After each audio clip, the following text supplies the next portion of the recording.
ہر قسم کے روحانی جسمانی مسائل اور وظائف کے لیے پیر اقبال قریشی چینل کو سبسکرائب کریں۔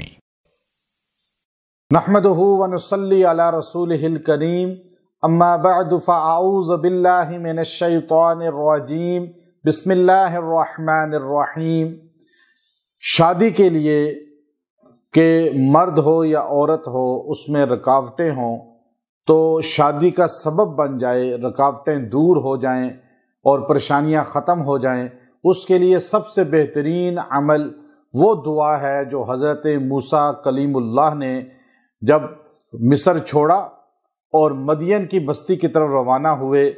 اور اپنی بستی کو، اپنے شہر کو خیر آباد کہا، اس لیے کہ ان کے پیچھے فرعونی لگ چکے تھے اور آپ سے ایک آدمی سہون طور پہ قتل ہو گیا تھا۔ تو آپ جب اپنا ملک چھوڑ کے جا رہے تھے تو آپ کے پاس نہ ٹھکانہ تھا، نہ آپ کے پاس رہائش کوئی تھی، نہ اپنی برادری قوم تھے، اور نہ شادی نہ نوکری، یہ چاروں چیزوں سے آپ دور تھے۔ تو آپ نے اس عمل کو اختیار کیا، اس دعا کو پڑھا۔ اللہ تبارک و تعالی نے اس دعا کی برکت سے آپ کو یہ چاروں نعمتیں عطا فرمائیں کہ آپ کو ٹھکانہ بھی مل گیا، گھر بھی مل گیا، آپ کو جو ہے نوکری بھی مل گئی، آپ کو نکاح بھی ہو گیا، اور اللہ رب العزت نے آپ کو جو ہے پریشانی سے بھی نجات عطا فرما دی۔ آپ نے وہ دعا جو پڑھی سورہ قصص کے اندر ہے، اور سورہ قصص کی آیت نمبر 24 ہے کہ موسیٰ علیہ السلام کی یہ دعا تھی، رب انی لما انزلت الی من خیر فقیر، رب انی لما انزلت الی من خیر فقیر۔ اب اس دعا کو جو آدمی